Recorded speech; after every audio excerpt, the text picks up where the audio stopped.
उषा अपनी 2 बहुओं के साथ चंदन नगर में रहती थी। एक दिन उसकी बड़ी बहू रश्मि अपने कमरे में बैठकर अपनी माँ से बात कर रही होती है। हाँ माँ, मुझे भी आप सबकी बहुत याद आ रही है। कितने टाइम से नहीं मिले हम। सोच रही हूँ जल्दी मिलेंगे, और मेरे आने पर जागरण भी रखवा लेना आप। ठीक है माँ, रखती हूँ, बाय।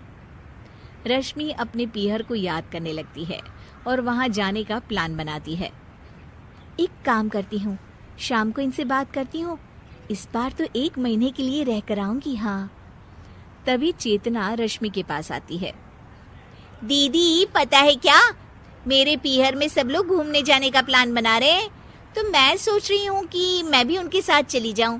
बड़ा मजा आएगा। क्या तू भी अपने पीहर जाने का सोच रही है? हाँ, तो क्या आप भी अपने पीहर जाने का सोच रही हो? हाँ, माँ सोच रही है कि घर पर जागरण रखवाए, तो मैं सोचती हूँ कि मैं भी वो अटेंड कर लूँगी और कुछ दिन रुक भी जाऊँगी। पर मुझे जाना है दीदी घूमने। अरे पर तुम तो शादी में गई थी ना 2 महीने पहले, मिली तो थी सबसे।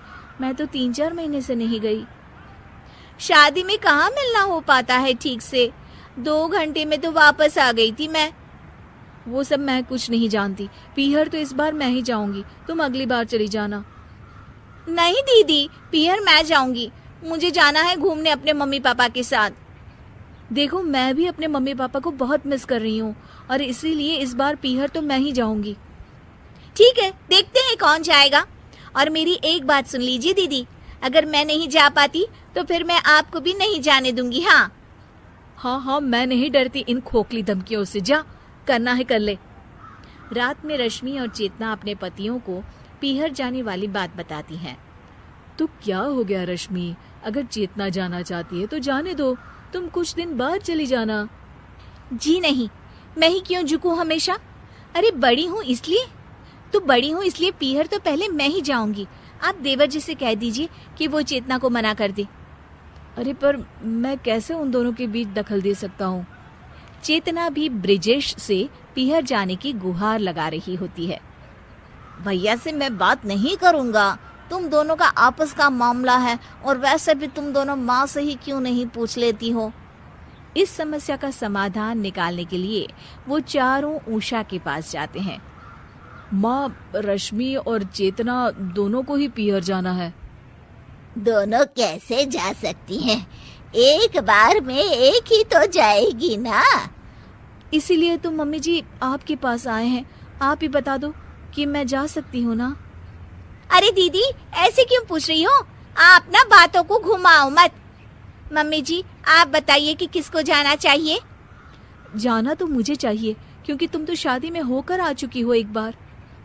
ये तो मम्मी जी डिसाइड करेंगी। आप क्यों बता रही हैं दीदी? मैं इसलिए बता रही हूँ ताकि मम्मी जी को फैसला करने में आसानी हो।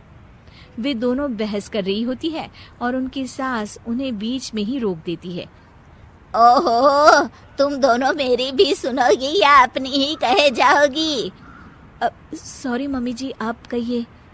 मैं ये पूछ रही हूँ कि कब जाना है।